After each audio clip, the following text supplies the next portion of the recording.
We've seen Prime Minister Trudeau, we've seen many leaders who have shown absolute clarity where the Prime Minister has not. Paddy Wong's out there calling for restraint. The Prime Minister's calling for Israel to step back. Israel is facing an existential threat of extinction.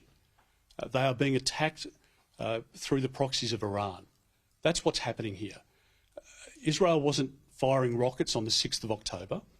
On the 7th of October, 1,200 people were slaughtered by Hamas terrorists. People to this day are still being held captive in tunnels who were dragged back across the border on that day. And this government says that it's okay for protesters to be out on the street. Well, I think the Premier is at odds with the majority of Victorians who would not support the celebration of death. And as James rightly points out, this is the biggest loss of Jewish life since the Holocaust. The thought that we would allow people to go out onto the streets to celebrate an anniversary of the Holocaust is inconceivable, and no decent person would support that.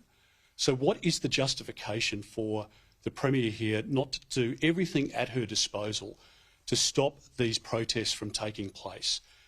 To the credit of Premier Minns in New South Wales, he is making application to the court.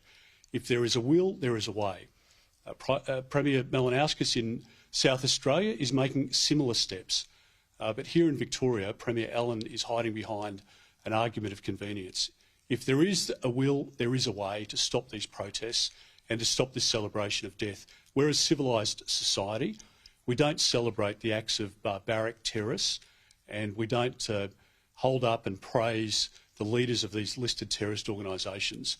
So it's time the Prime Minister showed some leadership, because since the 9th of October, when we saw those horrific scenes on the steps of the Sydney Opera House, and for months and months people protesting without any consequence on university campuses, that's what has allowed an element of acceptance in these debates. And the racism and the anti-Semitism that has now taken root has made us a lesser society.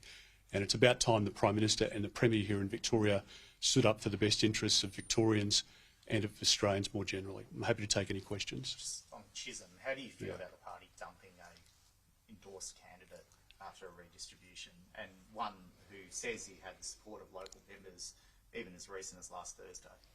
Well, Simon, a couple of points. I mean, firstly, Theo is a great member of the local community and was a great candidate. But when you have a redistribution, when a seat gets abolished, it triggers another process, and that's what's taken place.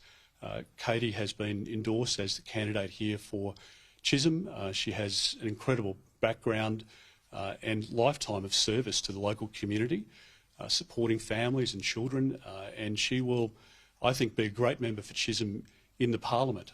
And I want to thank Theo very much for his service, his loyalty, his dedication to our party over a long period of time.